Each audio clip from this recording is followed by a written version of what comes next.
The bitter December wind rattled the loose boards of the old shed as Michael Thompson stumbled through his backyard at 2 in the morning. His fingers, numb from the cold, fumbled with his phone's flashlight. Another sleepless night meant another desperate search through his late wife's belongings, hoping to find something, anything, that might help him pay the mounting bills. Before we jump back in, tell us where you're tuning in from, and if this story touches you, make sure you're subscribed, because tomorrow I've saved something extra special for you. 3 months had passed since Sarah's sudden death, and Michael felt like he was drowning. The medical bills from her final weeks had drained their savings. His job at Henderson Construction barely covered the mortgage, and raising 8-year-old Emma alone while grieving had pushed him to his breaking point. The shed door creaked as he pulled it open. Sarah had used this space as her art studio, and he hadn't had the heart to clear it out. Her paintings still lined the walls, capturing sunsets and gardens they'd never see together again. Michael's chest tightened as he stepped inside, the familiar scent of oil paint and turpentine hitting him like a physical blow. That's when he heard it. A soft whimper, barely audible over the wind. Michael froze, his flashlight beam sweeping across the cluttered space.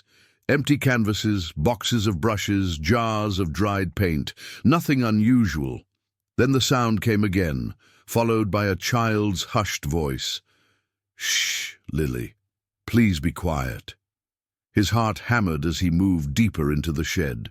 Behind Sarah's old easel, tucked into the far corner where the camping gear was stored, he found them. A woman, painfully thin, clutched 2 small children against her chest. Their eyes, wide with terror, reflected his flashlight beam like startled. "Dear, please," the woman whispered, her voice cracked and desperate. "We're not stealing anything. We just needed somewhere warm. The twins, they're so cold." Michael lowered his flashlight, taking in the scene before him. The woman couldn't have been older than 30, but exhaustion had carved deep lines around her eyes. Her dark hair hung in matted strands around a gaunt face. The children, a boy and a girl who looked about 5, pressed against her, their small bodies shivering despite the blankets they'd wrapped around themselves. His camping blankets, Michael realized. "How long have you been here?" he asked, his voice gentler than he'd expected.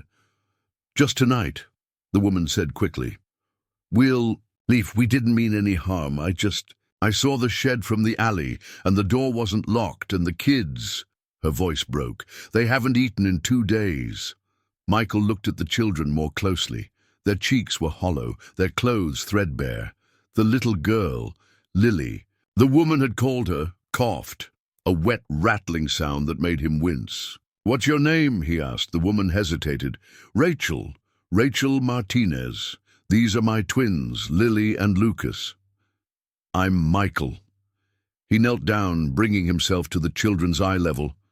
"Are you hungry?" Both children nodded vigorously, and something shifted in Michael's chest. He thought of Emma, safe and warm in her bed just 20 feet away. These children were someone's babies too. "Come inside," he said, standing up. "It's warmer in the house." Rachel's eyes widened. "We can't. We don't want to cause trouble. If you just let us stay here until morning, you're not causing trouble, but your daughter's cough sounds bad, and it's 20 degrees out here. Come on." He could see the war playing out on Rachel's face. Pride, battling desperation, fear, wrestling, with hope. Finally, she nodded. "Just for a little while, until they warm up." Michael helped them to their feet. Rachel swayed slightly, and he realized she was probably hungrier than the children. They made their way across the frozen yard, the twins clinging to their mother's hands. Inside, Michael turned up the thermostat and guided them to the kitchen. The house felt too quiet, too empty, as it always did these days. He opened the refrigerator, grateful he'd gone grocery shopping yesterday. "Sit," he said, gesturing to the kitchen table. "I'll make something." He heated up leftover chicken soup, made grilled cheese sandwiches, and poured milk for the children. As he worked, he watched them from the corner of his eye. Rachel sat rigidly, as if ready to bolt at any moment. The twins stared at the food preparation with intense focus, their small hands gripping the edge of the table. When he set the plates down, the children looked to their mother for permission. She nodded, and they fell on the food like they hadn't eaten in weeks. Maybe they hadn't. "Slow down," Rachel said softly. "You'll make yourselves sick." Michael poured her a cup of coffee and sat across from them. "When's the last time you ate?" Rachel wrapped her hands around the mug, savoring the warmth. "Yesterday morning. I found some day-old pastries behind the bakery on Elm Street." "Where have you been staying?" "Different places. The shelter when they have room, but they've been full lately. Sometimes the library during the day. Parks when it's warm enough." She glanced at her children, who were too focused on their food to listen. "I lost my job 6 months ago. Couldn't find another one that would work with the twins' schedule. Then we got evicted." Michael nodded, understanding all too well how quickly life could spiral out of control. "No family to help?" "My parents died when I was young. I aged out of foster care. The twins' father," she shrugged.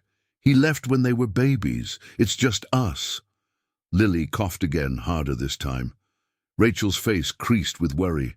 "She's had that cough for weeks," she admitted. "I've been trying to save enough for medicine, but..." Michael thought of the antibiotics in his medicine cabinet, left over from Emma's ear infection last month. "I might have something that could help. Let me check after they finish eating." The twins cleaned their plates, then looked hopefully at the remaining half sandwich on the counter. Michael cut it in two and gave them each a piece. Their faces lit up with such pure joy that it made his throat tight. "Thank you, mister," Lucas said, his voice small but earnest. "You're welcome, buddy." After they'd eaten, exhaustion hit the children hard. Their eyes drooped, and Lily's head began to nod forward. Michael looked at Rachel, who was fighting her own battle against sleep. "You can't go back out there tonight," he said. "I have a guest room. It's not much, but it's warm and has clean beds. We've imposed enough. Please." The word came out more forcefully than he intended. "I know what it's like to feel helpless, to watch everything fall apart and not know how to fix it. My wife died 3 months ago. I'm raising my daughter, alone, drowning in bills, and most nights I don't sleep anyway. Let me help, just for tonight." Rachel's eyes filled with tears. "Why would you do this for strangers?" Michael thought of Sarah, how she always insisted on helping others, even when they had little to spare. "Because someone needs to," he said simply.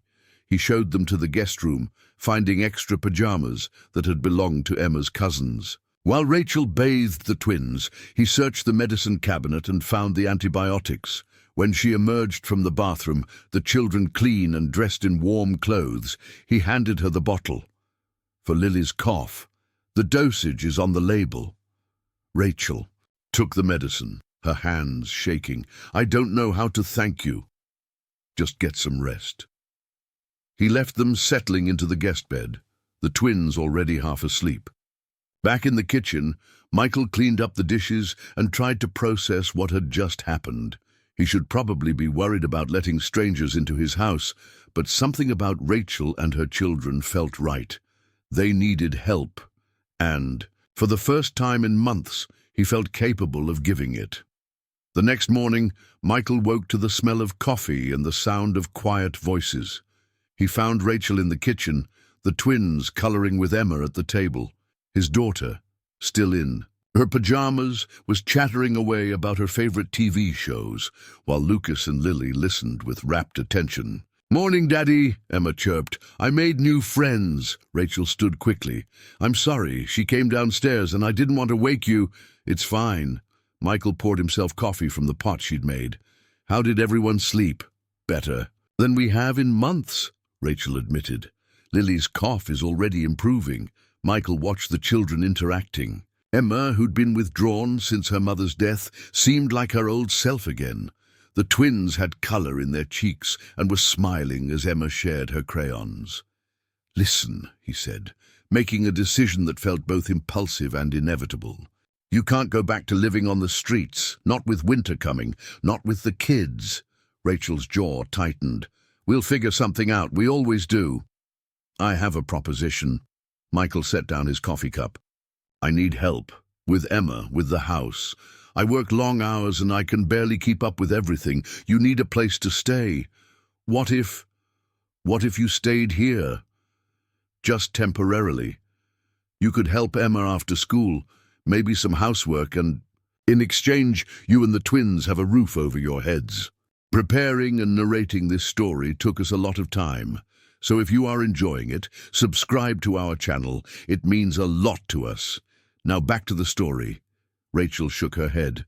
"That's too much. You don't even know us.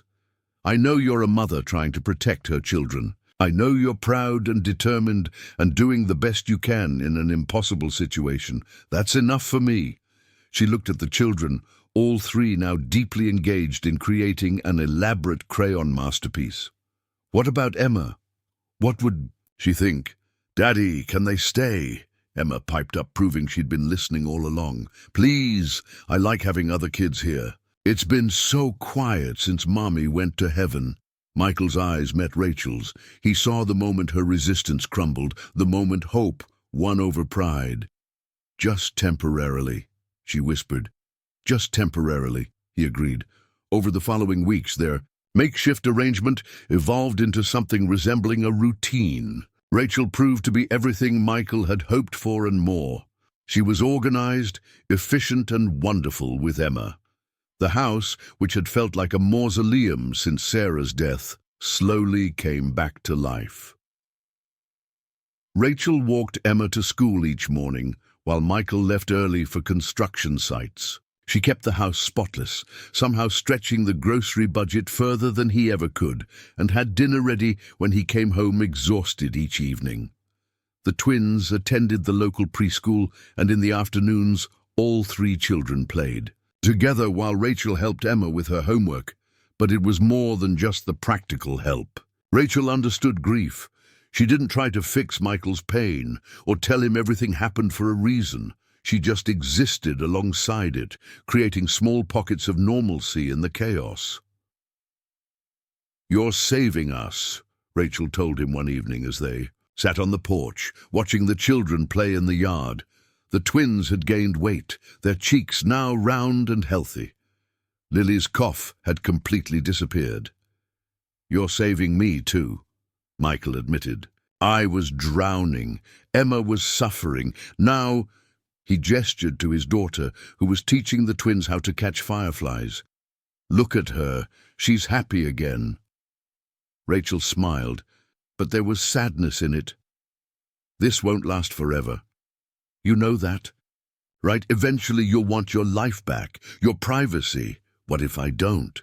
The words slipped out before he could stop them. She looked at him sharply. "Michael, I'm not saying, I just mean this works. The kids are happy. The house runs smoothly. Why change something that's working?" "Because nothing stays the same forever," Rachel said softly. "Trust me. I've learned that the hard way." As winter deepened, their strange little family settled into its rhythms. Michael found himself looking forward to coming home each evening, to the warmth and chaos of a full house. He taught Lucas how to use basic tools, letting the boy help with small repair projects. He read bedtime stories to all three children, his voice steady as he worked through Sarah's favorite books. Rachel, in turn, brought organization to their lives. She created schedules and systems, managed appointments and school events. She even started selling some of Sarah's paintings online, with Michael's permission, bringing in extra money to help with bills. She would have wanted them to be seen, Michael said when Rachel first suggested it. She always said art was meant to be shared. The community began to notice their unusual arrangement. At first, there were whispers and raised eyebrows. But as people saw how well it worked, how happy the children were, acceptance followed. Emma's teacher commented on her improvement. The twins' preschool noted their transformation from withdrawn to outgoing. For 3 months, they lived in this delicate balance. Then everything changed with a single phone call. Michael was at work when his phone rang. The number was unfamiliar, but something made him answer. "Mr. Thompson, this is Detective Patricia Mills with the County Sheriff's Office. I'm calling about Rachel Martinez. I understand she's been living at your address?" Michael's stomach dropped. "Is something wrong? Are the children okay?" "The children are fine. But I need to speak with you about Ms. Martinez. There are some things you should know. Can you come to the station?" An hour later, Michael sat in a small interview room, his hands wrapped around a cup of bitter coffee. Detective Mills, a woman, in her 50s, with kind eyes and graying hair, sat across from him. "Miss Martinez isn't in any trouble," she began. "I want to make that clear. But we've been looking for her. Why? She's a beneficiary in a significant estate. Her foster brother, David Chen, passed away 6 months ago. He left her everything, nearly $2 million and a house in California. We've been trying to locate her to execute the will." Michael felt the room spin. $2 million? Mr. Chen was a successful tech entrepreneur. He and Ms. Martinez were in the same foster home as teenagers. They stayed in touch over the years. According to his lawyer, he always considered her his real family. Does Rachel know? "We haven't been able to find her until now. She moves frequently, has no permanent address on record. Her last known employer said she left suddenly months ago. We tracked her here through a prescription she filled for her daughter, the antibiotics you gave her." Michael's mind raced. Rachel was rich. She could leave, start over anywhere. The thought made his chest tight with an emotion he didn't want to name. That evening, after the children were asleep, Michael sat Rachel down in the living room. He told her about the detective, watched her face cycle through disbelief, shock, and finally a devastating grief. "David's dead," she whispered. "He can't be. He was only 35. He was healthy." "Car accident. I'm so sorry." Rachel buried her face in her hands. "He was the only family I had besides the twins. We grew up together in foster care. He protected me from the worst of it. When he aged out, he promised he'd make something of himself and come back for me. He kept that promise. Got me out as soon as I turned 18. He left you everything. Rachel, you're not poor anymore. You can give the twins everything they need." She looked up, tears streaming down her face. "I can't believe he's gone. We lost touch when things got bad for me. I was too proud to ask for help. If I'd just reached." "Oh, don't do that to yourself. He loved you. That's why he made sure you'd be taken care of." Rachel wiped her eyes. "This changes everything." Michael's heart sank. "I know, but instead of making plans to leave, Rachel threw herself into settling David's estate. She traveled to California for a week, leaving the twins with Michael and Emma. When she returned, she was different, steadier, more confident, but also sadder. "His house is beautiful," she told Michael, "right on the beach. He always dreamed of living by the ocean. Will you move there?" She was quiet for a long moment. "The twins love it here. They have friends, routine. Emma's become like a sister to them. I don't want to disrupt that." Relief flooded through him, followed quickly by guilt. He had no right to want her to stay. As spring arrived, Rachel began using her inheritance to help others.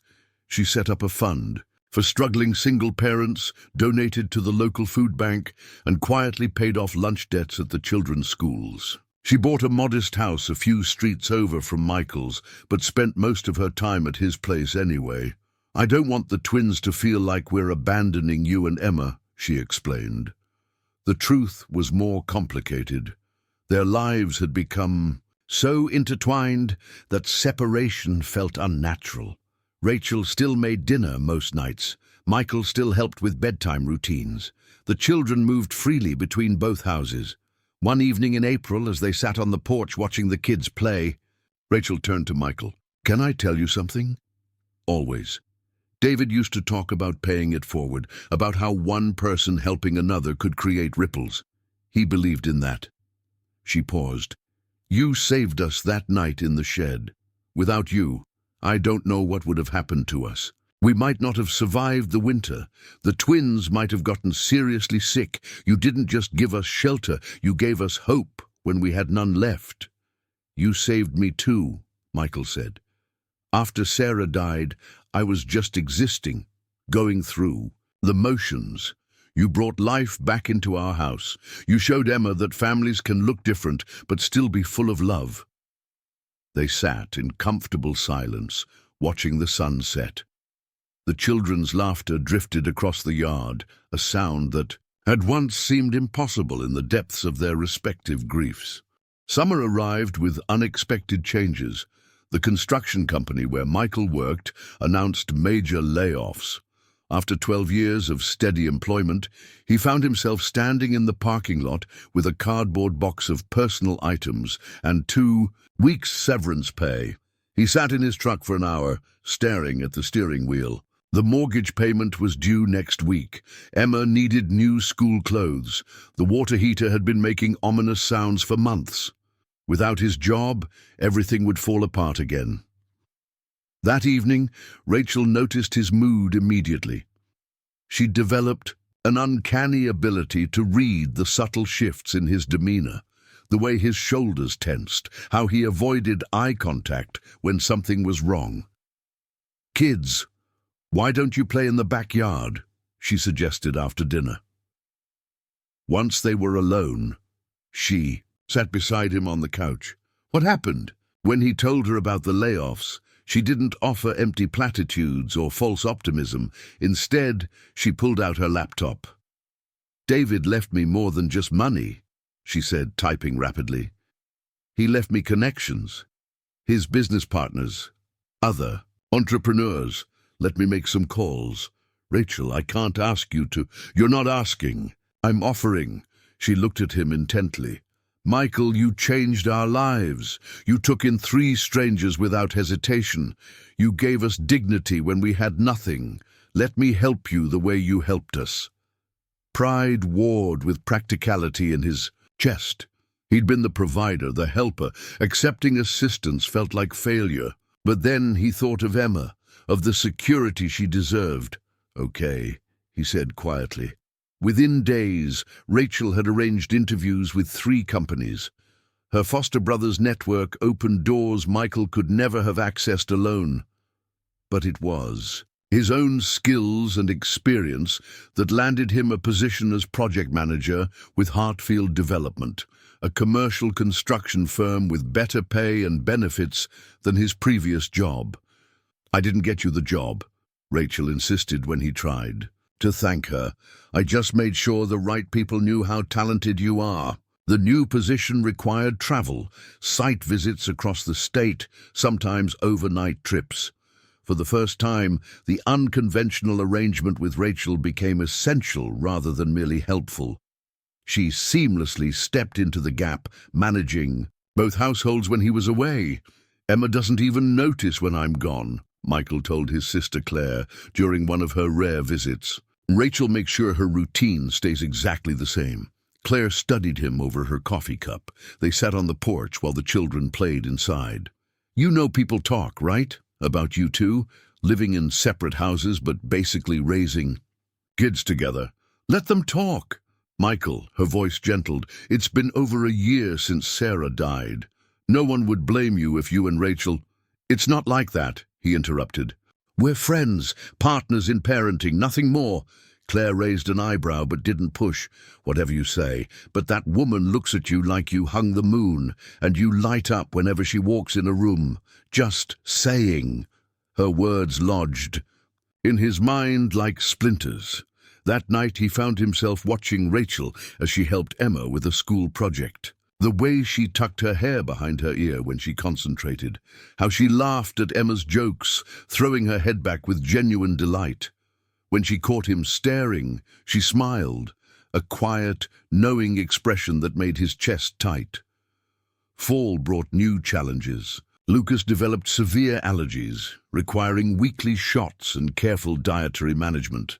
Lily, always shy, struggled with kindergarten transition. Emma hit a rebellious phase, testing boundaries and talking back. The delicate balance they'd maintained began to strain. "I think we need a better system," Rachel said one October evening. They sat at her kitchen table, both houses' calendars spread before them. 3 kids, 2 houses, different schools. It's getting complicated. Michael rubbed his temples. "What do you suggest?" She hesitated, then pulled out a folder. "I've been thinking about this. What if we formalized things? Created an actual partnership? Shared custody arrangement for all 3 kids. Combined finances for their expenses. One unified schedule." That's a big step. "I know, but we're already living like a family in everything but name. This would just make it official, legal, protect everyone's interests." He stared at the papers she'd prepared, draft agreements, budget spreadsheets, custody schedules. She'd thought of everything, professional, practical, no mention of feelings or futures beyond co-parenting. "Okay," he heard himself say, "let's do it." They hired a family lawyer to formalize the arrangement.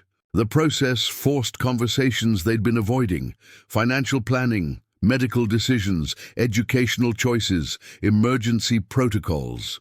Through it all, Michael discovered how aligned their values were, how easily they reached consensus on important matters. "You two are the most organized non-couple I've ever worked with," their lawyer commented. "Most married parents don't communicate this well."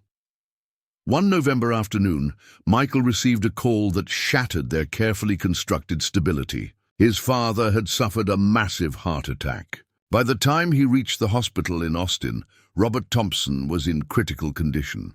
Michael spent 3 days in the ICU waiting room, Rachel managing everything at home. She handled his work calls, juggled the children's schedules, and somehow appeared at the hospital with fresh clothes and home-cooked meals. "The kids made these," she said, handing him a stack of get-well cards. Emma's neat handwriting wished for her grandfather's recovery. The twins had drawn pictures of rainbows and hearts. "They wanted to come, but I thought it might be too much." "You thought right, it's—" He gestured to the sterile hallway, the somber faces, the constant beeping of machines. "It's not good."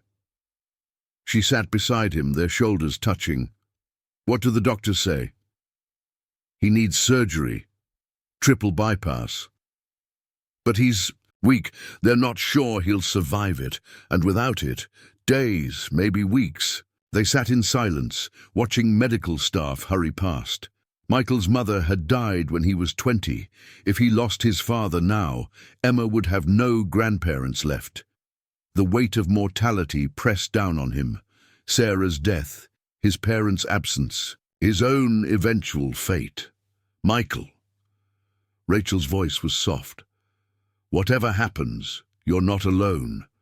We're here, the kids and I. We're your family now." He looked at her then, really looked, saw the concern in her dark eyes, the determined set of her jaw, remembered all the ways she'd shown up for him over the past year. His sister's words echoed, "She looks at you like you hung the moon." "Rachel, Mr. Thompson?" A doctor appeared. In the doorway. "Your father's awake. He's asking for you." The moment shattered. Michael followed the doctor, leaving words unspoken. Robert Thompson survived the surgery, but recovery was slow. Michael split his time between Austin and home, grateful for the flexibility his new job provided. Rachel held down the fort, managing 3 children and 2 houses without complaint. Christmas approached faster than expected. On a snowy December evening, exactly 1 year after finding Rachel in his shed, Michael stood in his kitchen wrapping presents. The children were at Rachel's house, supposedly asleep. A soft knock interrupted his work. Rachel stood on his porch, snowflakes catching in her hair. "The kids are finally down," she said, stepping inside. "I thought you might need help with these." She gestured to the pile of unwrapped gifts. They worked side by side, falling into easy conversation. Rachel told him about Lucas's latest obsession with dinosaurs, how Lily had made a friend at school, and Emma's improved grades. Normal domestic details that somehow felt precious. "I can't believe it's been a year," she said, securing a ribbon around a box. "Sometimes it feels like yesterday, other times like we've always been doing this." "I know what you mean." Michael reached for tape, his hand brushing hers. They both froze. The air shifted, charged with unspoken possibility. Rachel's cheeks flushed, Michael's heart raced. For a moment, the careful boundaries they'd maintained seemed gossamer thin. Then his phone rang. The spell broke. "It's my dad," Michael said, glancing at the screen. "I should—" "Of course." Rachel stepped back, busying herself with wrapping paper. "I'll just finish these and head home." After the call, Michael found her gone, the presents perfectly wrapped under his tree. A note in her handwriting read, "Thank you for everything this year. The twins and I are so grateful." Ah. He stared at the note, wondering if he'd imagined the moment between them, wondering if he wanted to. January brought decision time. Rachel's inheritance included David's beach house in California, which she'd been renting out. The tenant's lease was ending, and she faced a choice: sell the property or move there. "The twins have never seen the ocean," she said one evening. They sat in Michael's living room while the children played video games upstairs. David always talked about teaching them to surf. Michael's stomach clenched. "Are you thinking of moving?" "I don't know. The kids are happy here. They have friends, stability, but that house, it's their inheritance too, their connection to David." "What do you want?" She was quiet for so long he thought she wouldn't answer. "I want what's best for them, always, but I also—" She took a breath. "I want to stay. This place, these people, it's home now.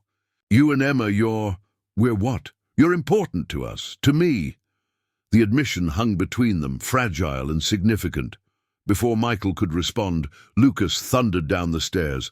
"Mom, Emma won't let me have a turn." The interruption felt like a pattern. Every time they edged toward something deeper, life intervened. Maybe it was for the best. Their arrangement worked because it was practical, unemotional. Complications could ruin everything. Spring semester brought new challenges. Emma struggled with pre-algebra. Lucas needed glasses. Lily joined a dance class. The logistics of 3 children's activities tested their organizational skills, but they adapted as they always did. Valentine's Day arrived with unexpected awkwardness. Emma's school hosted a father-daughter dance. When Michael mentioned it, Emma's response surprised him. "Can Rachel come too? As my bonus mom?" That's not how it works, sweetheart. It's just for fathers and daughters." Emma frowned. "But Lily gets to go with Rachel to the mother-daughter tea. It's not fair. Rachel does mom stuff for me all the time." Her words echoed in his mind as he watched Rachel help Emma choose a dress for the dance. She braided Emma's hair with practiced ease, applied lip gloss with a gentle touch. When had the lines become so blurred? That night, as he danced with his daughter in the school gymnasium, Emma chattered about her day. "Rachel taught me how to paint my nails. She said Mom used to love purple polish, just like me." Michael's throat tightened. "She told you about Mom?" "Sometimes when I ask, she says Mom would be proud of me." Emma looked up at him. "Do you think Mom would like Rachel?" The question hit him like a physical blow. He thought of Sarah, her generosity, her insistence on helping others. "I think she would love her," he said honestly. "Me too. I love Rachel, and Lucas and Lily. They're like my brother and sister now." "Yeah," Michael agreed, spinning her gently. "They are." As winter gave way to spring, changes rippled through their unconventional family. Michael's father, fully recovered, visited for Easter. He watched the dynamics with sharp eyes, pulling Michael aside after dinner. "That woman is in love with you," Robert said bluntly. "Dad, and you're in love with her. Anyone can see it. What are you waiting for?" It's complicated. The kids are already a family. You're the only ones pretending otherwise.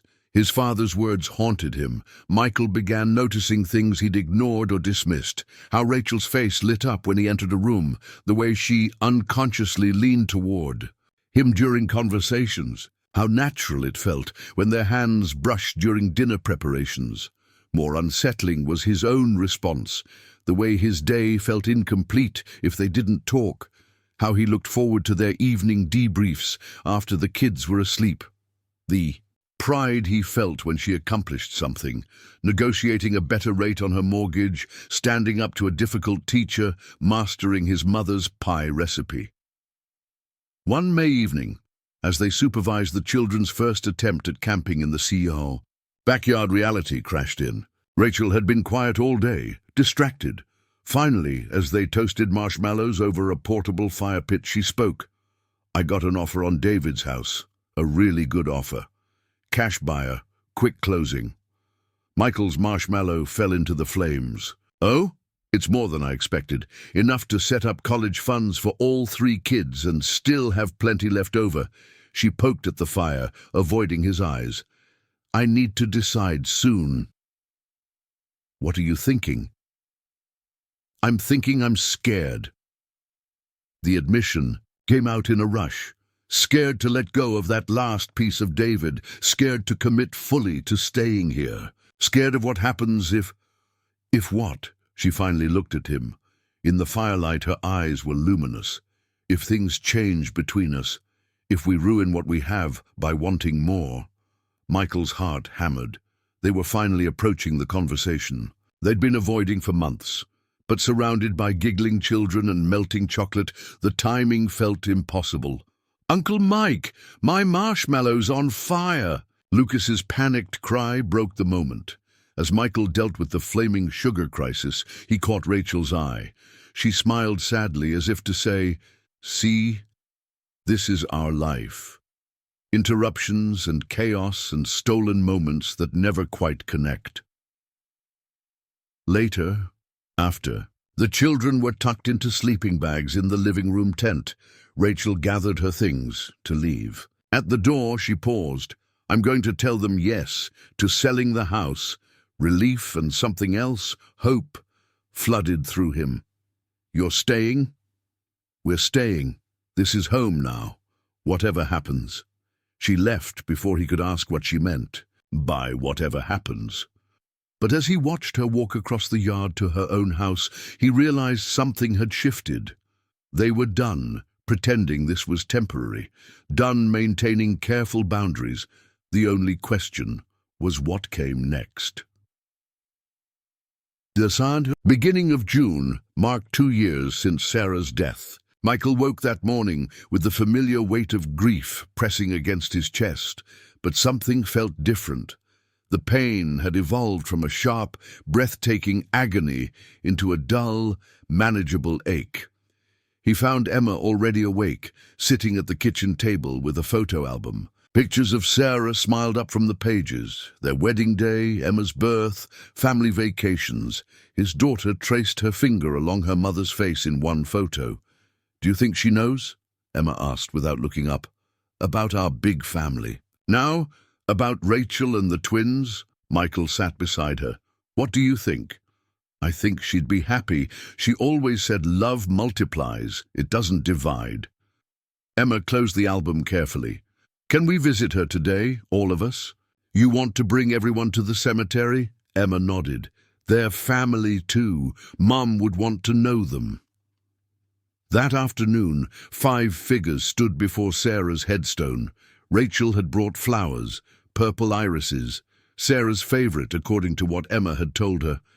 The twins, now 6 years old, stood quietly beside their mother, understanding the solemnity of the moment. Emma knelt down, arranging small stones she'd collected around the grave. "Hi, Mom," she said softly. "I brought everyone to meet you.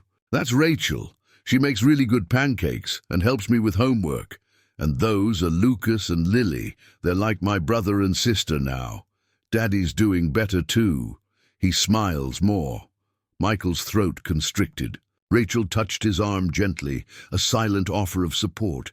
"We take care of each other," Emma continued, "like you always said we should. I miss you every day, but I'm okay. We're all okay." As they walked back to the cars, Emma slipped her hand into Rachel's. The simple gesture struck Michael with unexpected force. His daughter had two mother figures now, one watching from above, one walking beside her. "Thank you," he said to Rachel later, after the kids were occupied with the movie, "for coming today, for understanding. She's part of your story, part of Emma's. I'd never want to erase that." Rachel paused. "Sarah raised an amazing daughter. I just try to honor what she started." The summer unfolded with a new energy. Rachel finalized the sale of David's house, investing the proceeds as planned. She also did something unexpected, enrolled in online classes to finish her abandoned business degree. "I was 2 semesters away when I got pregnant with the twins," she explained, laptop open on Michael's dining table. "Never thought I'd have the chance to go back." Michael watched her study in the evenings, determination creasing her forehead as she tackled assignments. She transformed from the desperate woman in his shed into someone confident and ambitious. The change amazed him. July brought the annual neighborhood block party, their street closed to traffic, tables laden with potluck dishes, children racing. Between yards, Michael and Rachel worked as a seamless team, managing food contributions, supervising kids, chatting with neighbors. "You two make it look so easy," commented Janet from 3 houses down.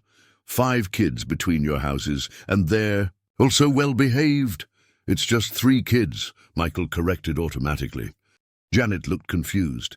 "But they go back and forth between your houses. I assumed you were. Aren't you together?" Rachel appeared at his elbow. "Did you need something?" Janet was just... Michael faltered. "Nothing. Never mind." But the question lingered. Their neighbors saw what they stubbornly refused to acknowledge, that their careful co-parenting arrangement had evolved into something much deeper. That night, after the party cleanup, they sat on Rachel's porch steps. The children played flashlight tag in the adjoining yards, their laughter floating through the summer air. "Janet thought we were together," Michael said abruptly.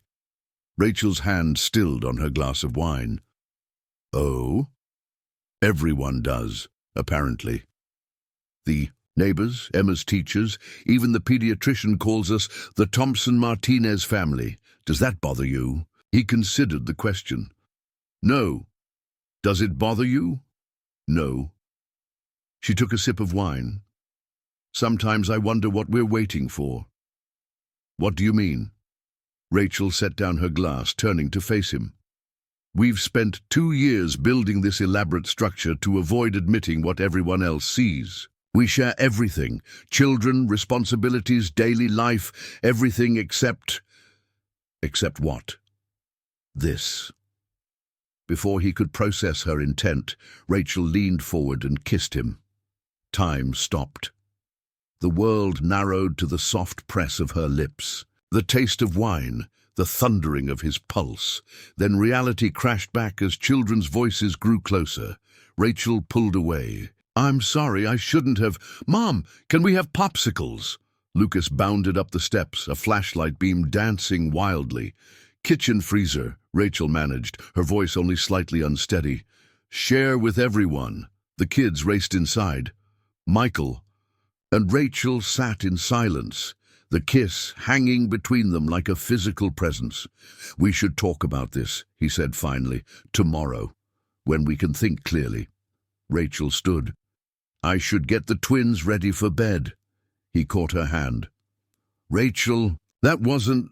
I'm not upset." She squeezed his fingers. "I know, but we need to be careful. For the kids."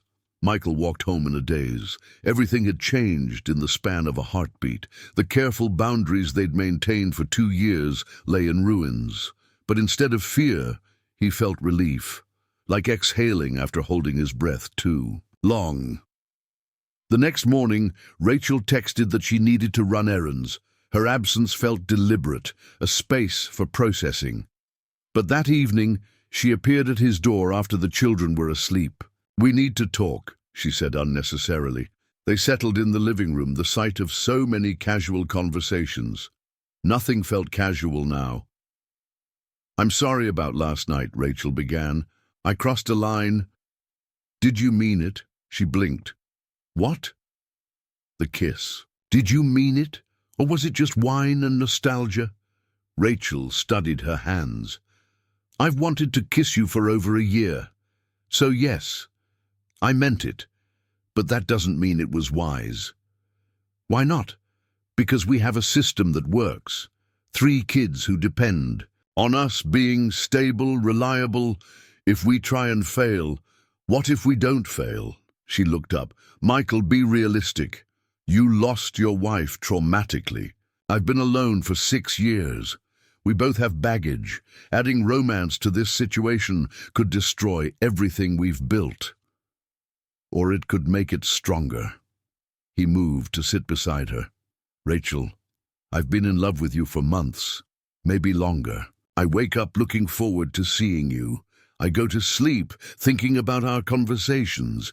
When something happens, good or bad, you're the first person I want to tell." Her eyes filled.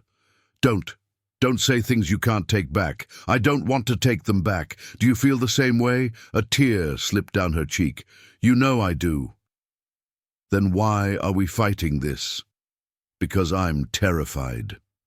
The words emerged, broken. "Everyone I've ever loved has left. My parents, foster families, the twins' father, David. If I let myself love you and lose you too." Michael pulled her into his arms. She resisted for a moment, then melted against him. "I'm not going anywhere," he whispered into her hair. "Neither are you. We've already proven that." They held each other as shadows lengthened outside. When Rachel finally pulled back, her eyes were red but clear. "We need rules," she said. "Guidelines. The kids come first, always." "Agreed. We take things slowly. No rushing, no big announcements. Let them adjust gradually." "Okay. And if it doesn't work, if we realize we're better as friends, we find a way back. Promise me." "I promise." He cupped her face gently. "Can I kiss you again?" Her answer was to lean in, meeting him halfway. This kiss was different, intentional, hopeful, full of promise. August arrived with blistering heat and new beginnings. Michael and Rachel navigated their changed relationship carefully, mindful of 3 sets of watching eyes. They limited displays of affection to private moments, maintaining familiar routines in front of the children. But kids notice everything. "Why are you smiling so much?" Emma asked one morning as Michael made breakfast. "Can't I just be happy?" She studied him suspiciously. "You're being weird. Rachel's being weird too. She hums all the time now." The twins made their own observations. "Mom laughs more," Lily announced during dinner. "And she wears the pretty dresses."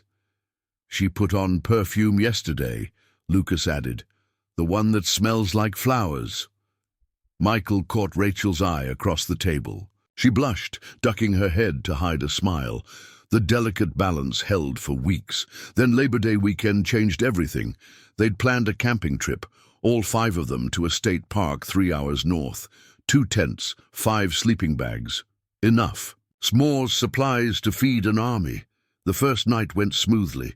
They hiked to a waterfall, cooked hot dogs over the campfire, told ghost stories until the kids begged them to stop.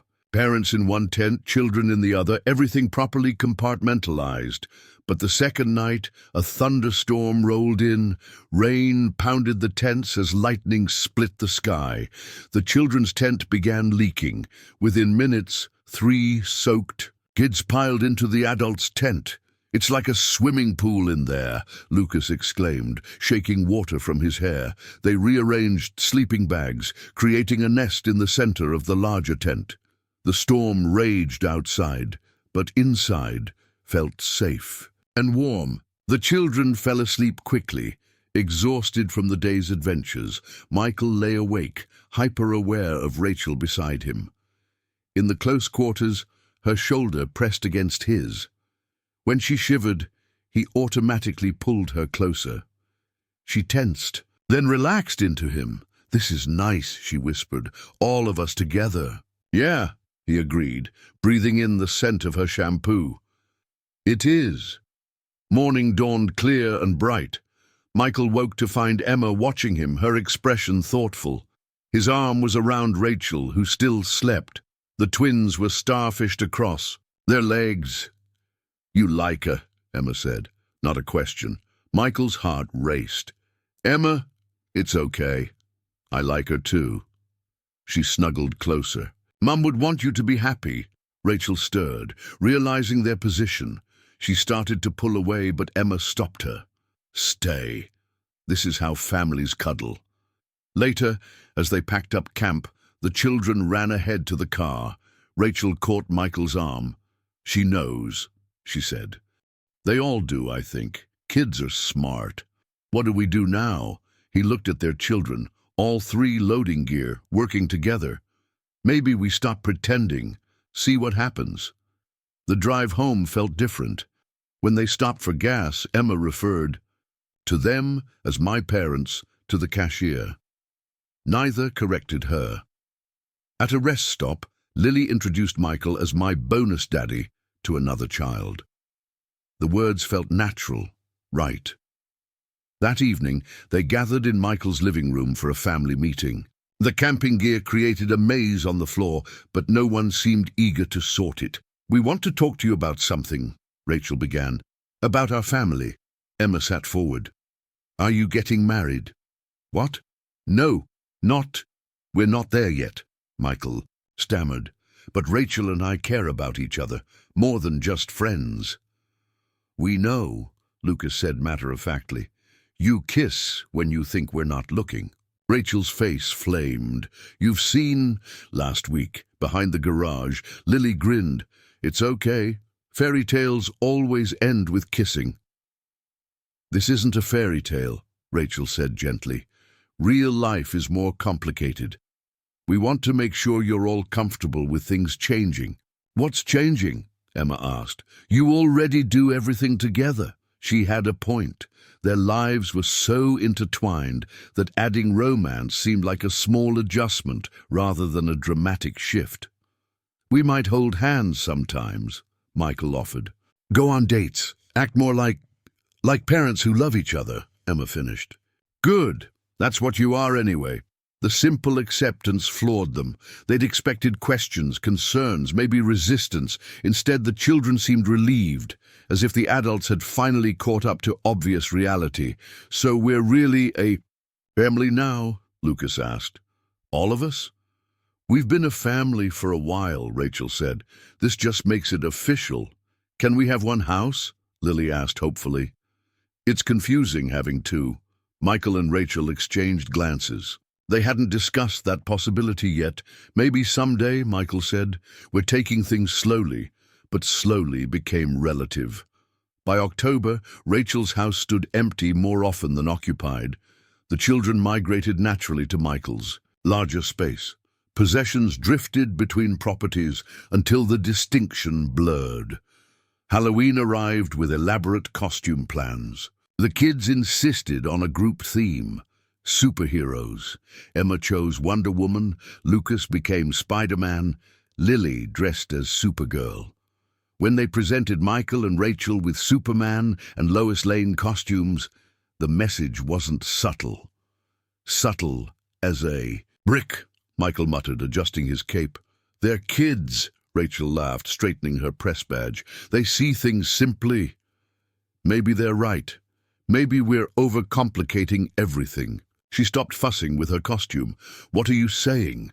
Your house has been empty for 3 weeks. You haven't slept there in a month. We eat every meal together, share all responsibilities.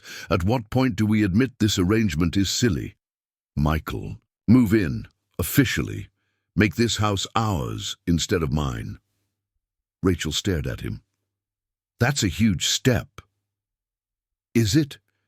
Is it really bigger than anything we've already done?" Before she could answer, 3 superheroes burst into the room demanding candy. inspection, and photo opportunities. The moment dissolved into Halloween chaos, but the seed was planted. November found them having serious discussions about logistics. Rachel's rental income could supplement the mortgage. The children already shared rooms during sleepovers. The basement could be converted into a master suite, giving everyone more space. "What about my furniture?" Rachel asked, surveying her living room. "Bring what fits. Sell or donate the rest." Michael paused. "Unless you're not ready, we don't have to rush this." She walked to the window, gazing at the house across the street that had sheltered her small family. "I signed the lease on this place with inheritance money, first real home the twins ever had. It represents so much independence, stability, David's final gift. We don't have to do this. If you need more time—" "No." She turned. "That chapter is closed. Time to write a new one." They spent Thanksgiving weekend moving. Friends and neighbors pitched in, hauling boxes and furniture. By Sunday evening, Rachel's house stood empty, ready for new tenants. That night, as they collapsed on the couch surrounded by boxes, the magnitude of the change hit them. 5 people under one roof. No more careful boundaries or maintained distances. For better or worse, they were all in. "You okay?" Michael asked, seeing tears in Rachel's eyes. "Just overwhelmed. Happy, overwhelmed. I never imagined this. When you found us in that shed, I thought we'd be lucky to survive the week. Now you're stuck with us," she laughed through her tears. "Best thing that ever happened to me, to us." From upstairs they heard giggling. The children had pushed all the beds together in Emma's room, creating a massive slumber party nest. There, voices drifted down, Emma telling stories, the twins adding sound effects. "Should we make them separate?" Rachel asked half-heartedly. "Let them be. They're celebrating too." As December arrived, the house settled into new rhythms. Morning chaos multiplied, but felt manageable with 2 adults tag-teaming breakfast and school prep. Bedtime routines streamlined as they divided and conquered. The formal co-parenting schedule dissolved into organic family life. One evening, while decorating the Christmas tree, Emma made an announcement. "I want to change my name." Michael nearly dropped the ornament he was hanging. "What?" "Not my first name, my last name. I want to be Thompson Martinez like Lucas and Lily could be. So we all match." Rachel's hand flew to her mouth. The twins perked. "Up, can we change our names?" Lucas asked. "Can we all have the same one?" Lily added. Michael and Rachel stared at each other, unprepared for this development. They'd been taking things slowly, one step at a time. The children, apparently, had other plans. "That's a big decision," Rachel said carefully. "Names are important. They connect us to our histories, but we're making new history," Emma interrupted. "Together, as a family. Shouldn't our names show that?" From the mouths of babes, Michael knelt beside his daughter. "You sure about this? Your mom gave you the Thompson name. It connects you to her. Mom's in my heart, not my name." And she'd understand. "She always said families come in all shapes." Emma looked at Rachel. "You're not replacing her. You're adding to what she started." Rachel wiped her eyes. "You are way too wise for 9 years old." "So can we all have the same name?" The adults exchanged another look. They'd planned to wait, to date properly, to consider marriage eventually. But their carefully constructed timeline kept crumbling in the face of their children's certainty. "Let's research it," Michael said finally. "See what's involved, talk more after the holidays." But he already knew. The kids were right. They were a family in every way that mattered. Maybe it was time the paperwork caught up to reality. Christmas. Morning arrived with 5 stockings hung on the mantel instead of 2. The house buzzed with excitement as children thundered down the stairs at dawn, their voices blending into a joyful chaos that would have seemed impossible 2 years ago. Michael stood in the doorway, coffee in hand, watching the gift unwrapping frenzy. Rachel appeared beside him, sliding her arm around his waist. They'd managed exactly 3 hours of sleep after assembling Lucas's new bike and Lily's dollhouse. Look what Santa brought. Emma held up a digital camera, her dream gift. Can we take a family photo? She set the timer and arranged everyone in front of the tree. As the camera clicked, capturing their first official family portrait, Michael felt something settle in his chest. Complete. That's what this feeling was. Complete. In a way he'd thought impossible after Sarah's death. One more thing, Rachel said, producing a small wrapped box. This is for all of us. Inside lay 5 matching ornaments, silver stars engraved with the Thompson-Martinez family 2023. For the tree? Lucas asked. For our first Christmas together, Rachel confirmed. The first of many. Later that morning, Michael's phone rang. His sister Claire's annual Christmas call. He stepped onto the back porch for privacy, watching through the window. As Rachel helped the kids set up their new board game, Merry Christmas, little brother. How's the chaos? Good chaos. The best kind. And Rachel, how's that situation progressing? Michael smiled. She moved in last month. Silence. Then, Michael Thompson, are you telling me you're living in sin?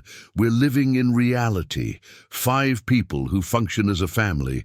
And before you ask, yes, we're planning to make it official. Eventually. Eventually? Michael, that woman has been in love with you for 2 years. What are you waiting for? Through the window, he watched Rachel mediating a dispute over game rules, her hair falling forward as she leaned over the board. The morning light caught her profile, and his breath caught. Maybe. You're right, he admitted. Maybe it's time. Damn straight I'm right. I'm always right. Now go buy a ring and stop wasting time. The call ended with Claire's usual bossy efficiency, but her words lingered. That afternoon, while Rachel and the kids built snow forts in the backyard, Michael slipped out on a manufactured errand. The jewelry store felt overwhelming. Rows of diamonds winked under bright lights, each representing a promise, a future, a leap of faith. He thought of Sarah's ring, still tucked in his dresser drawer. She'd want him to move forward, to embrace this second chance at happiness. Can I help you?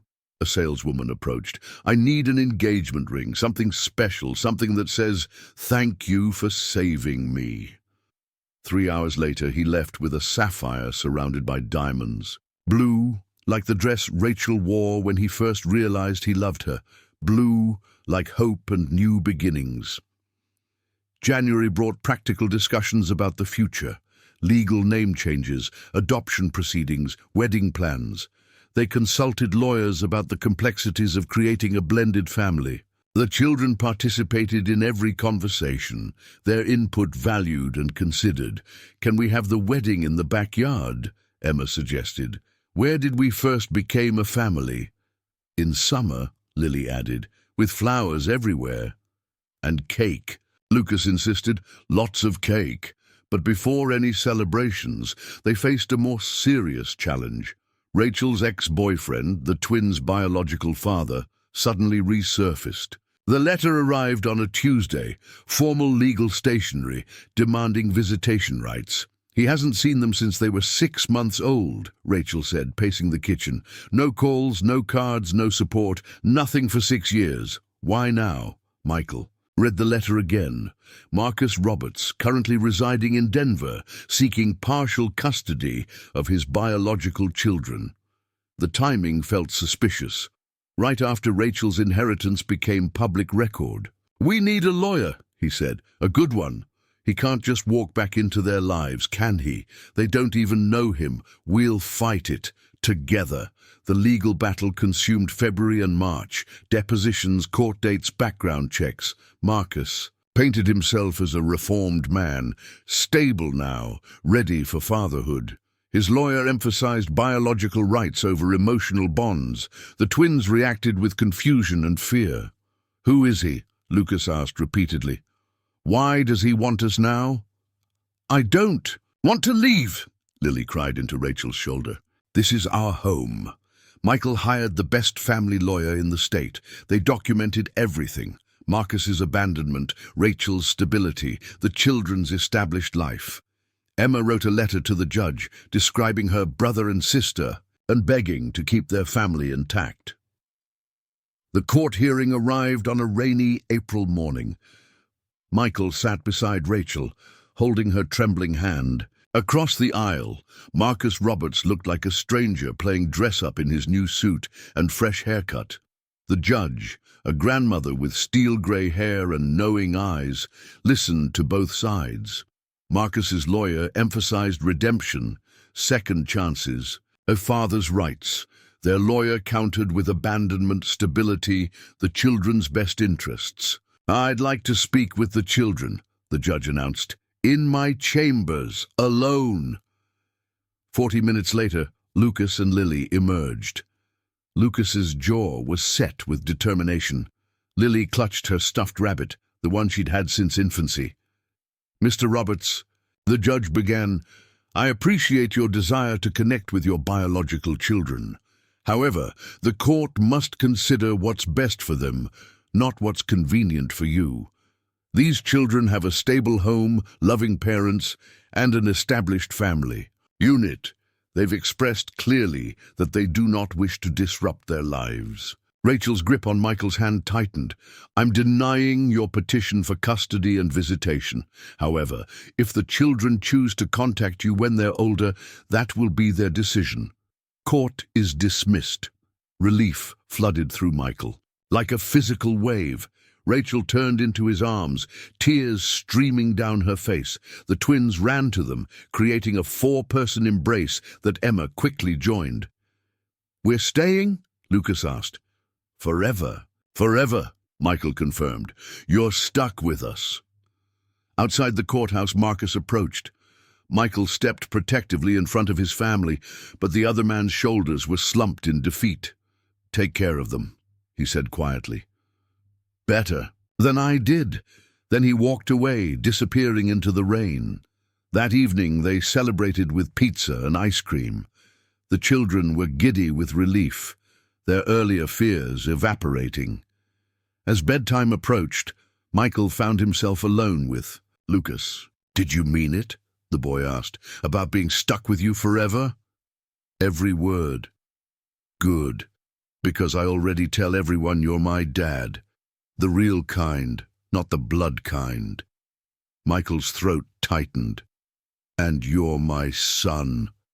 The real kind." Lucas grinned and headed upstairs. Rachel appeared in the doorway, having overheard. "You know what this means?" she said. "We're really doing this. The adoptions, the name changes, everything." "About that." Michael's heart pounded. "There's something else we should make official." He pulled the ring box from his pocket, dropping to one knee right there in the hallway. Rachel gasped, her hand flying to her mouth.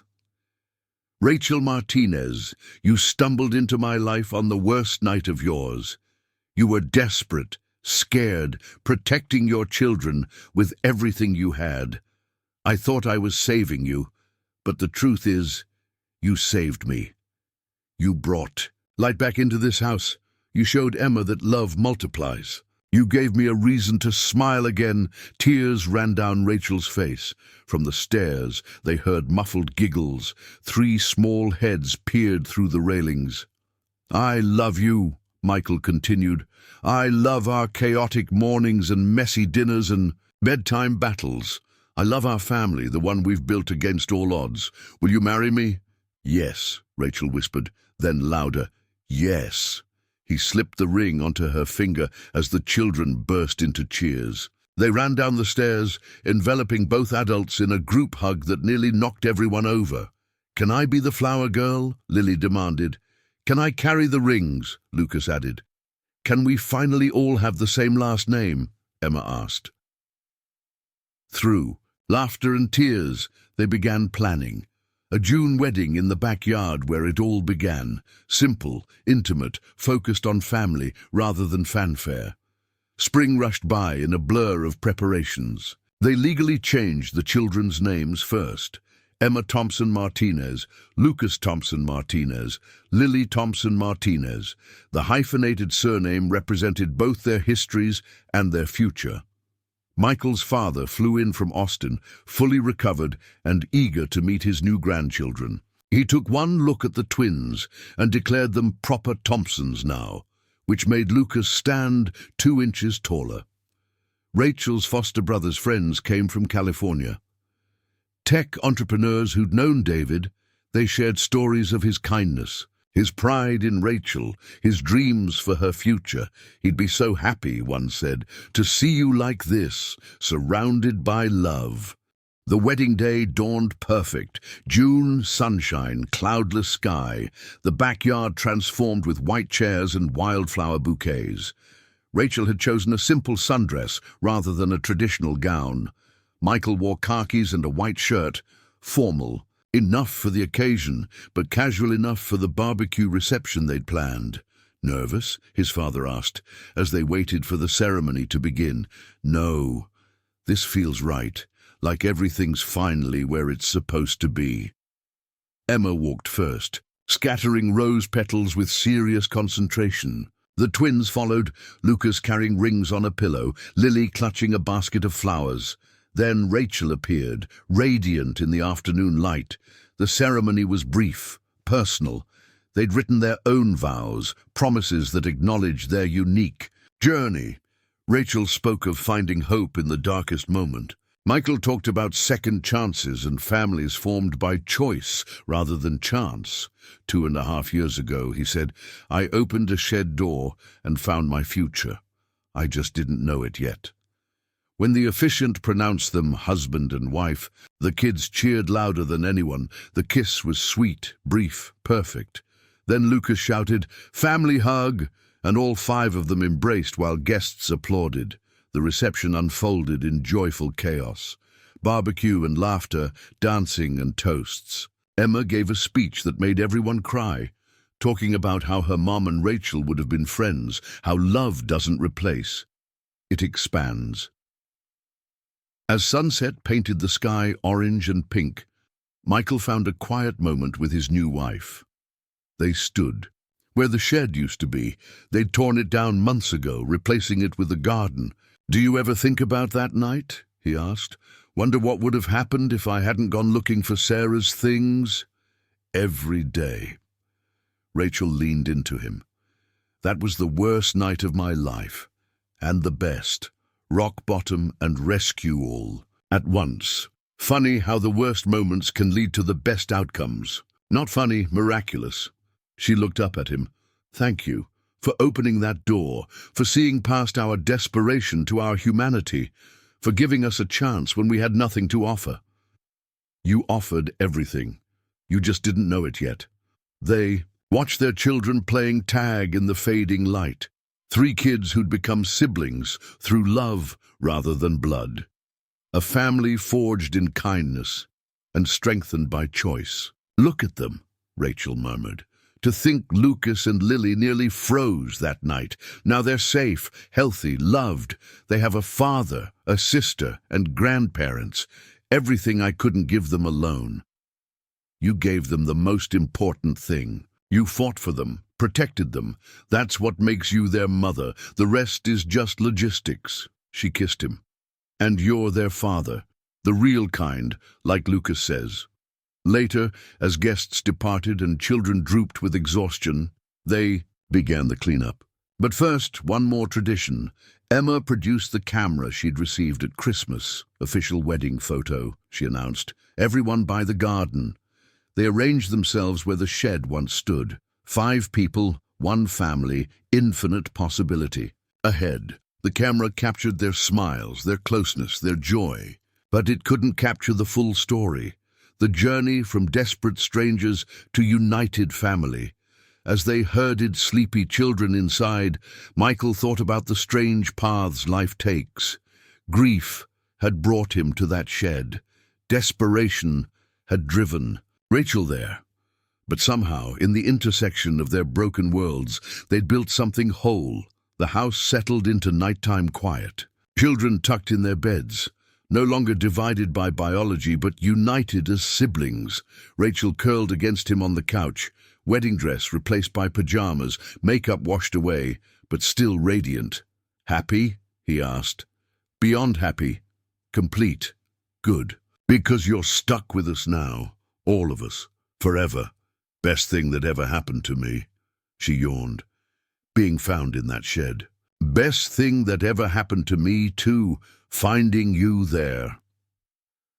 Outside, summer stars emerged one by one. Inside, their home, truly their home now, held 5 people who'd found their way to each other through loss and hope, desperation and kindness. A family, not despite their struggles, but because of them. The second chance they'd given each other had grown into something neither could have imagined that cold December night. Love, it turned out, really did multiply. It expanded to fill whatever space you gave it. And in the Thompson-Martinez household, that space was infinite. 7 years had passed since that fateful December night. The Thompson-Martinez house buzzed with teenage energy as Emma, now 16, argued with 13-year-old Lucas about bathroom time. "You've been in there for an hour," Emma pounded on the door. "Some of us have actual lives. I need to fix my hair," Lucas shouted back. "Madison's coming to the basketball game tonight." Lily, also 13, sat at the kitchen table, calmly working on her art project while chaos swirled around her. She'd inherited Rachel's practical nature, serving as the family peacekeeper. "Lucas, your hair looks the same, no matter what you do to it," she observed. "And Emma, you spent 2 hours getting ready for Josh yesterday." Michael entered through the back door, sawdust in his hair from his workshop. He'd expanded his skills over the years, now running a custom furniture business from the converted garage. The steady income supplemented his construction management job, providing college funds for all 3 kids. "What's the crisis now?" he asked, kissing Rachel's cheek as she stirred pasta sauce. "The usual. Bathroom wars." She smiled, unfazed by the drama. "Remember when our biggest challenge was getting them to brush their teeth at all? Don't remind me. Now Lucas uses more hair product than the rest of us combined." The bathroom door finally opened. Lucas emerged in a cloud of cologne that made everyone cough. "Subtle," Emma muttered, pushing past him. "Madison definitely won't smell you coming from the parking lot." "Shut up!" Lucas's face reddened. "At least I don't write poetry about Josh's eyes." "You read my journal?" "Enough," Rachel intervened. Lucas apologized. "Emma, your journal was on the coffee table. Both of you, set the table, now." The twins had shot up in recent years. Lucas towered over his mother at 5'11", all gangly limbs and newly deep voice. Lily had grown tall and graceful, her artistic talent flourishing under the guidance of a mentor at the local arts center. Emma had blossomed too, though grief still touched her edges sometimes. She kept a photo of Sarah on her dresser, talking to it occasionally, but the sadness had transformed into something gentler, a bittersweet acknowledgement rather than sharp pain. "Dad," she said that evening as Michael helped with her calculus homework, "did you ever think life would turn out like this?" "Like what? Being outsmarted by my teenage daughter in math?" She laughed. "No, I mean all of it, our family. After Mom died, I thought we'd be sad forever, just the 2 of us in this big empty house." Michael set down his pencil. "Honestly? No. I couldn't imagine being happy again. But life has a way of surprising you. Do you think Mom would approve? Of Rachel, the twins, everything? I think she'd love how you've grown, how you've become a big sister, how you've learned that hearts expand, they don't divide." He paused. "The night I found Rachel and the twins, I heard your mother's voice in my head. Help them," she said. "Maybe that was grief playing tricks. Or maybe she knew something I didn't." Emma nodded thoughtfully. "I dreamed about her last week." She said she was proud of us, all of us. They finished the homework in comfortable silence. Later, as Michael passed the bathroom, He heard Emma talking to Lucas through the door. Wear the blue shirt. Madison mentioned she likes it. And calm down. Just be yourself. Thanks, them small moments. That's what family was built on. The next month brought college acceptance letters for Emma. She'd applied to a dozen schools, casting a wide net. But when the thick envelope from Berkeley arrived, her hands shook. Open it! Lily bounced beside her. Come on! The family gathered in the living room. Emma tore the envelope, scanning the letter. Her face crumpled. I got in, she whispered. Full scholarship. Cheers erupted. Group hug. Tears of joy. Then reality hit. California, Rachel said softly. That's so far. Emma's excitement dimmed. I don't have to go. I got into state too. I could stay closer. Don't you dare. Michael's voice was firm. This is your dream school. Your mother went to Berkeley. She'd be thrilled. But what about you guys? I can't just leave. That's what growing up means, Rachel said. Following your dreams. We'll miss you terribly, but we'll also be insanely proud. Besides, Lucas added, trying for casual despite his watery eyes, we'll visit. Road trips, beach vacations. It'll be cool. Emma looked around at her family. You sure? We're sure, they chorused. That night, Michael found Rachel on the back porch, a glass of wine in hand. The spring air carried the scent of blooming jasmine. She's really leaving, Rachel said. They all will, eventually. That's the goal, right? Raise them strong enough to fly? Doesn't make it easier. She leaned against him. Remember when she was 9, so quiet after Sarah died? Now look at her, confident, brilliant, ready to conquer the world. You did that. You helped her heal. We did that. Together. They sat in silence, processing the bittersweet reality of successful parenting. Inside, they heard the kids arguing about movie choices, their voices carrying through open windows. Normal, precious, temporary. I've been thinking, Rachel said, about the foundation. 2 years ago, they'd established the Second Chances Foundation, using part of David's inheritance to help struggling single parents. They provided emergency housing, job training, childcare assistance. The shed where they'd first met had inspired a network of tiny homes for families in crisis. What about it? Emma's leaving. The twins are in high school. Maybe it's time to expand. Go beyond local programs. David always dreamed big, Michael considered. Their lives had stabilized. His business thrived. Rachel had completed her degree and worked part-time managing the foundation. They could handle more. What did you have in mind? Her eyes sparkled. Partnerships with other cities, a national network, transform how communities support vulnerable families. Show that second chances work. Ambitious, complicated, expensive. So I was taking in 3 strangers 7 years ago. Look how that turned out, he laughed. Fair point. Let's do it. Summer arrived too quickly. Emma's graduation day dawned bright and clear. Michael adjusted his tie for the 10th time, nervous energy crackling through him. Dad, relax, Emma said, fixing his collar. It's just graduation. Just graduation. My firstborn is becoming an adult. I'm allowed to be emotional. She hugged him. Love you, Dad. Thanks for everything. For not giving up after Mom died. For opening our home. For showing me that families come in all shapes. The ceremony passed in a blur. Emma walked across the stage, diploma in hand, as her family cheered embarrassingly loud. Lucas whistled. Lily waved a sign. Rachel wiped tears. Michael felt Sarah's presence, a warm approval in the summer air. The after-party filled their backyard with friends, relatives, neighbors. The same space where they'd married 4 years ago now celebrated another milestone. Emma mingled confidently. No longer the withdrawn child who'd lost her mother, but a young woman ready for adventure. She's going to change the world, said Mrs. Patterson from next door. Mark my words. Already has, Michael replied. Changed mine anyway. August meant Packing, shopping, preparing, the house filled with boxes, each one a small goodbye. Emma tried to stay cheerful, but quiet moments revealed her anxiety about leaving. One evening, Michael found her in the garage going through old boxes. "Look," she said, holding up a small clay handprint. "I made this in kindergarten.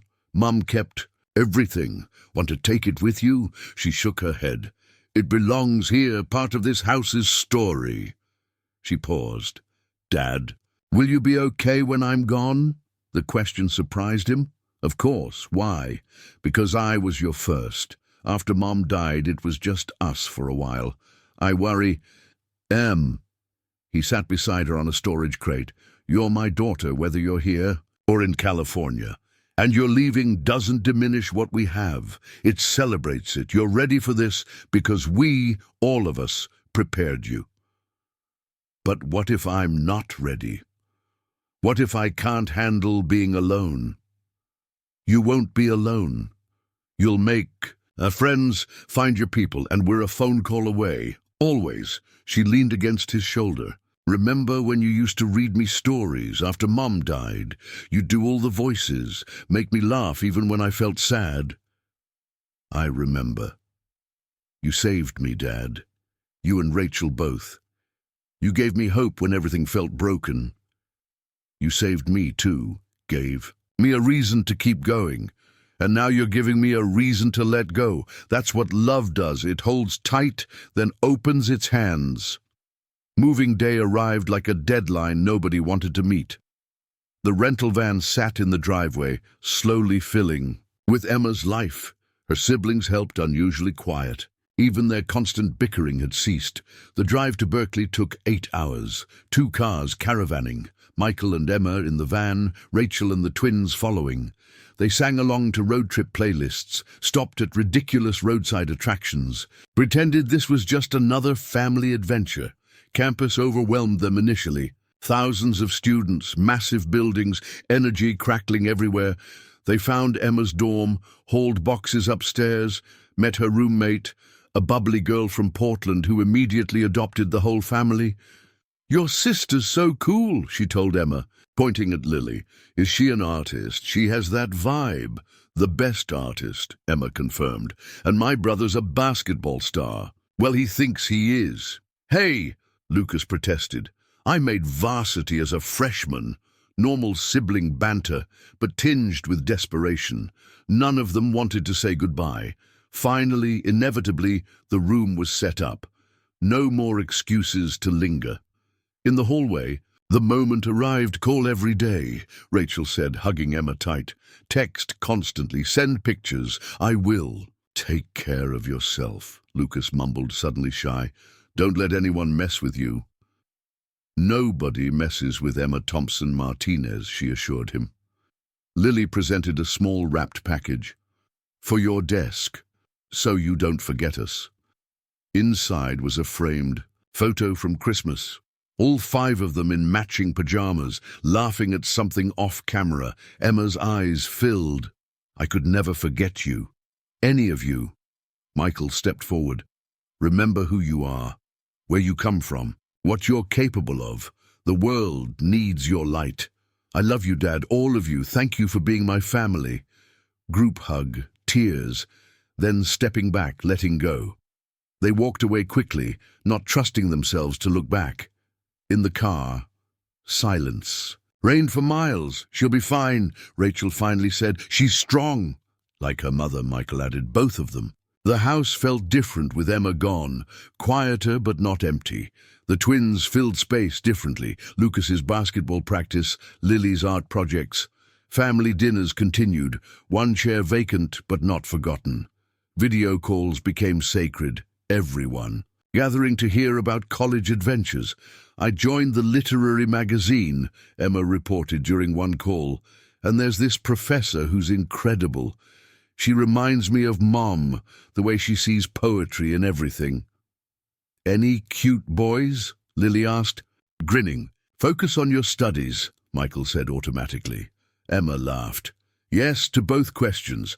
There's this guy in my writing workshop. But don't worry, Dad. Studies first." The foundation work accelerated. Rachel traveled frequently, setting up partnerships, speaking at conferences. Michael supported from home base, managing the local programs. Their story, from desperate strangers to successful family to community advocates, inspired others. One October evening, Rachel returned from a trip to Chicago, exhausted but glowing. "They want to replicate our entire model," she announced.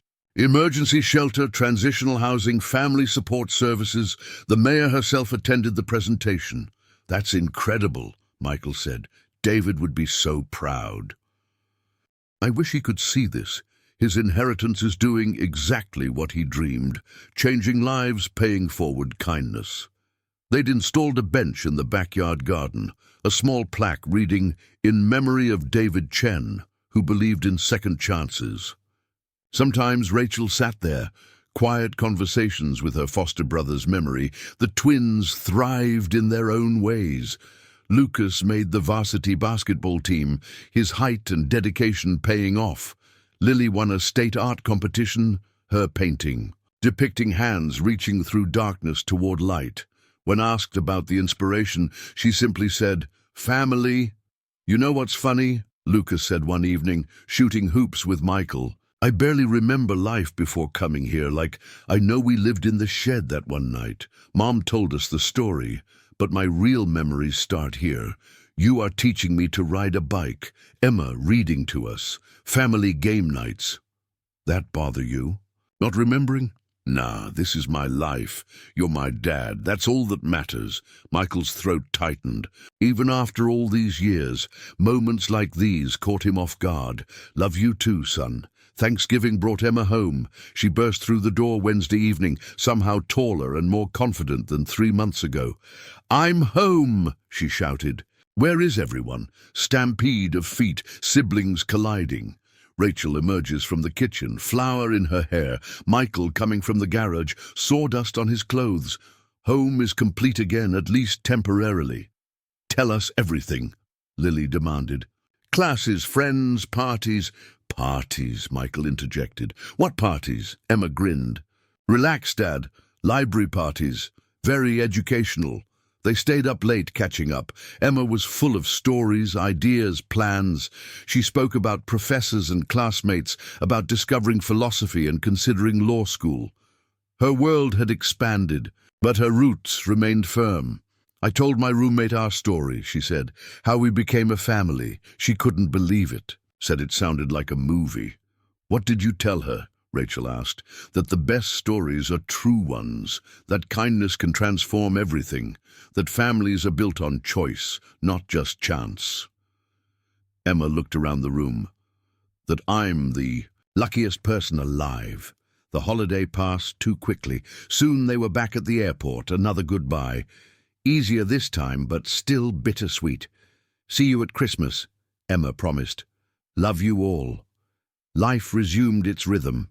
Lucas's basketball, games, Lily's art shows, foundation meetings, furniture orders, daily chaos of a household with teenagers. Michael and Rachel stealing moments together, morning coffee before the storm, evening walks after dinner. "Can you believe it's been almost 8 years?" Rachel said one night as they cleaned up after dinner.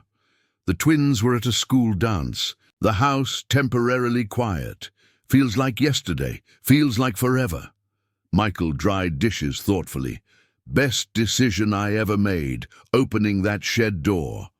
Best decision I ever made, trusting you, letting you help us, saying yes to all of this." They worked in companionable silence, the easy rhythm of long partnership. No need for constant words, just presence, shared purpose, quiet love. The phone rang. Emma calling between classes. "Hey, parents, quick question. My roommate's family can't afford to visit for Parents' Weekend. Could she come home with me at Christmas? She's heard so much about you guys and she's alone." "Of course," Michael and Rachel said simultaneously.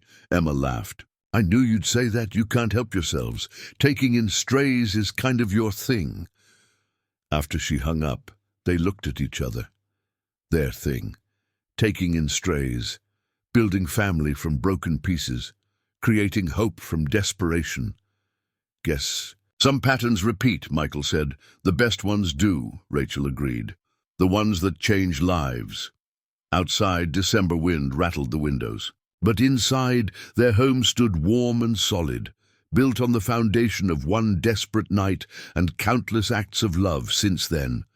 A testament to second chances, unexpected families, and the transformative power of opening your door to strangers. In need, the shed was long gone, replaced by a garden that bloomed with new life each spring. But its legacy lived on, in 3 children who called themselves siblings, in 2 adults who'd found love among the ruins, in a foundation helping other families discover their own second chances. Sometimes the worst moments really do lead to the best outcomes. Sometimes strangers become family. Sometimes opening a door at 2 in the morning changes everything. Sometimes love multiplies, expands, transforms. It doesn't divide. It grows to fill whatever space you give it. And in the Thompson-Martinez household, that space was infinite, that love boundless, that second chance transformed into a lifetime of first choices. The story that began with a desperate mother and her freezing children had become something larger. A legacy of compassion, a network of support, a family bound by choice rather than chance. And it all started with 5 simple words on a bitter December night. Come inside, it's warmer. Words that changed everything. Words that saved them all. 10 years. A decade since that freezing December night when desperation and compassion collided. In an old shed, Michael stood in his workshop, running his hand over a finished oak table. His business had grown beyond custom furniture. He now employed 5 craftsmen, all formerly homeless individuals given their own second chances. "Dad, you're going to be late," Lily called from the house. At 16, she'd become the family's timekeeper, artistic soul balanced with practical sensibility. Today marked a significant milestone. The Second Chances Foundation was opening its 100th facility right here in their hometown. What started as a single shelter had grown into a national movement, transforming how communities supported struggling families. Michael dusted off his hands and headed inside. Rachel stood before the mirror, adjusting her blazer. As Foundation CEO, she'd be giving the keynote speech. "Nervous?" he asked, straightening her collar. "Terrified. Hundreds of people. Media coverage. What if I forget everything?" "You won't. You'll tell our story like you've done 1,000 times, and they'll understand why this matters." Lucas bounded down the stairs, now 18, and headed to college on a basketball scholarship. His 6'3" frame filled the doorway. "Mom, the news van just pulled up outside." "Already?" Rachel's voice pitched higher. "Breathe," Michael said. "Remember why we're doing this." Through the window, they could see the building that would house 20 families. Where the old shed once stood in their backyard, a memorial garden bloomed. Full circle. Emma arrived from the airport just as they were leaving. She graduated Berkeley with honors, now in her 2nd year at Stanford Law School, specializing in family advocacy. Her boyfriend James, the writer from her college workshop, carried their bags. "Did we miss anything?" Emma hugged everyone. "Traffic from SFO was horrible. Just in time," Rachel said. "You're introducing me, remember? How could I forget? I've been practicing all week." The dedication ceremony drew hundreds. City officials, social workers, former program participants. Michael recognized several faces. Families they'd helped. Over the years, now stable and thriving. The camera crews seemed less important than these quiet success stories. Emma took the podium first. Poised, professional, but with the warmth that made her exceptional at advocacy work. 10 years ago, my father found 3 people freezing in our shed. He could have called the police, could have sent them away. Instead, he chose compassion. That single choice changed 5 lives and rippled outward to touch thousands more. She spoke about loss and renewal, about families formed by choice, about the power of simple kindness. When she introduced Rachel, The crowd was already moved. Rachel approached the microphone slowly. Michael saw her hands shake slightly as she arranged her notes. Then she looked up, found his eyes in the crowd, and smiled. "I want to tell you about the worst night of my life," she began. "December 12th, 2015, I had $2 in my pocket, 2 starving children, and nowhere to go. We broke into a shed. Yes, broke in. I'm admitting to a crime here." Light laughter rippled through the audience. My twins were 5. Lily had been coughing for weeks. Lucas hadn't eaten in 2 days. I would have done anything to keep them warm for one more night. Her voice strengthened. Then a man opened that shed door. Instead of anger, he showed mercy. Instead of judgment, he offered help. That man became my husband. Those freezing children became his children. That act of kindness became this foundation. She told their story simply, honestly. The struggles, the fears, the gradual building of trust, the legal battles, financial challenges, moments of doubt, then the victories, stable homes, healthy children, a love neither expected. If people ask why we do this work, the answer is simple: because someone has to. Because every family deserves what we found, a second chance. Because kindness isn't just nice, it's necessary, it's transformative, it's how we build better communities. The ribbon cutting followed. Local families who'd be moving in stood ready. One mother clutched her daughter's hand so tightly her knuckles whitened. Michael recognized that desperation, that bone-deep fear. Rachel must have looked exactly like that 10 years ago. "Thank you," the woman whispered as she passed. "My Sarah won't have to sleep in the car anymore." Sarah. The name hit Michael unexpectedly. His first wife would have loved this. Seeing. Her memory honored through service to others. That evening, the family gathered for dinner. The formal celebration had ended, but the real celebration was here, around their kitchen table. Emma and James laughed at Lucas's college stories. Lily sketched portraits on napkins. Rachel kicked off her heels with a grateful sigh. "I can't believe it's real," she said.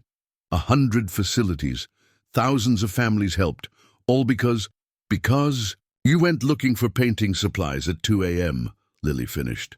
"We know, Dad. You've only told us the story 1,000,000 times. "Hey, it's a good story," Michael protested. "And technically, I've told it way more than 1,000,000 times." "Remember the first Christmas?" Emma asked.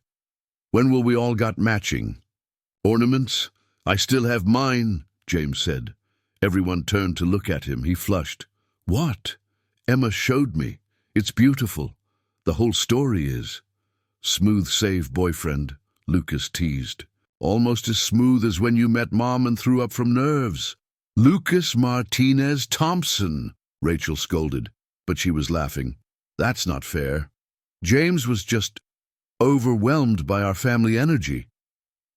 "Terrified is more accurate," James admitted. "Meeting your girlfriend's parents is scary enough. Meeting her parents, who are literally famous for transforming lives, I may have been stress-vomited twice." The laughter that followed felt like music, natural, unforced, born from years of shared jokes and gentle teasing. This was family, messy, imperfect, chosen. Later, while the kids cleaned up, Michael and Rachel sat on the back porch. The memorial garden glowed in landscape lighting.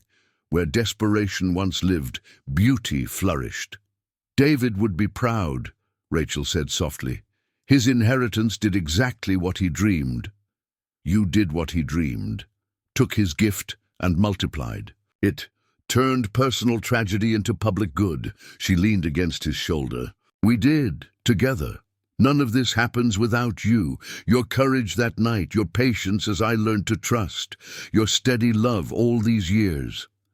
Funny how the worst moments create the best futures." "Not funny. Miraculous." She turned to face him. "I need to tell you something. I've been waiting for the right time." Michael's heart jumped. After 10 years, her serious tone still triggered old fears. "What is it?" "I'm pregnant." The words hung in the evening air. Michael started processing. They'd tried for years after marrying, eventually accepting that 3 children were blessing enough. Rachel was 42 now. They'd stopped hoping. We're... Really? Really. 8 weeks. I wanted to be sure before telling you. She watched him anxiously. I know it's unexpected, risky at my age. Change everything again. If you're not... He kissed her. Deep, thorough, a decade of love distilled into one moment. When they broke apart, both were crying. A baby, he whispered. Our baby. You're happy? Beyond happy, amazed, grateful, scared out of my mind. Me too, all of those. She laughed through tears. How do we tell the kids? They're practically adults. What if they think it's weird? Are you kidding? They'll be thrilled. Well, maybe slightly grossed out by the implications, but mostly thrilled. They were right on both counts. The announcement at Sunday dinner produced exactly 3 seconds of shocked silence, followed by chaos. A baby! Lily shrieked. I'm going to be a real big sister. You've been a real sister for 10 years, Lucas pointed out. But yeah, this is cool. Weird, but cool. Can I teach him basketball? Or her, Emma corrected. And I call dibs on bedtime stories. I'm excellent at voices. We know, the twins chorused. You've been practicing on us forever. The pregnancy progressed smoothly, despite everyone's protective hovering. Rachel continued foundation work until her doctor insisted on reduced travel. Michael converted the guest room into a nursery, handcrafting furniture with meticulous care. Full circle, Rachel said, watching him sand a crib. You make furniture, me organizing baby supplies, except this time we're not desperate strangers. Nope. Now we're just a perfectly normal family expecting our 4th child in our 40s while running a national non-profit and managing 3 young adults. Totally typical, she laughed. When did we ever do anything typically? Spring arrived. With college acceptances for Lucas, a full ride to Duke, and art school admissions for Lily, the house buzzed with future plans. Emma started a legal clinic for homeless families. James proposed. She said yes. Life layered milestone upon milestone. The baby arrived on a perfect May morning. Daniel Chen Thompson Martinez entered the world screaming, healthy, perfect, named for Rachel's foster brother whose legacy made everything possible. He's beautiful, Emma whispered, cradling her baby brother. Look at those tiny fingers. Careful with his head, Lucas instructed, hovering protectively. I watched YouTube videos on proper holding technique. Of course you did, Lily said, sketching the scene rapidly. Our brother, the baby expert. Michael watched his expanded family crowd around the hospital bed. 10 years ago, he'd been a grieving widower with 1 quiet daughter. Now, husband, father of 4, grandfather-to-be when Emma married. Life's abundance amazed him. We did good, he told Rachel later, after visitors left and Daniel slept peacefully. We did amazing, from shed to mansion, from desperate to blessed, from strangers to family. Think we're done with surprises, she smiled. With us, never, but I'm okay with that. The best things in our life came from the unexpected. 2 months later, they held Daniel's dedication ceremony in the memorial garden. The same minister who'd married them now blessed their baby. Family, friends, and foundation staff gathered to celebrate new life where desperation once lived. Every ending birth's a beginning, the minister said. Every act of kindness plants seeds for future harvest. This child represents hope renewed, love multiplied, grace embodied. As if on cue, Daniel cooed. The sound carried across the garden, over the spot where the shed once stood, past the 100 families now housed through their foundation, reaching toward an unlimited future. That evening, the Thompson-Martinez family sprawled across the living room. Lucas and Lily, home from their first year at college, played peekaboo with Daniel. Emma and James discussed wedding venues. Michael and Rachel watched it all unfold. Their unlikely, impossible, perfect family. "Mom," Lucas said suddenly, "tell us the story again. The real one, about that night." "You know it by heart," Rachel protested. "All of you could recite it word for word. But Daniel hasn't heard it. He needs to know where we came from, who we are." So Rachel told it one more time. The hunger, the cold, the terror of having nowhere to go, the desperate decision to break into a shed, the flashlight beam that changed everything. Michael's unexpected kindness, 3 strangers becoming family. "And that's how I met your daddy," she concluded, kissing Daniel's forehead. "How your siblings became mine, how broken pieces formed something whole." "Best story ever," Lily declared. "Because it's our story." "The beginning of it," Emma corrected.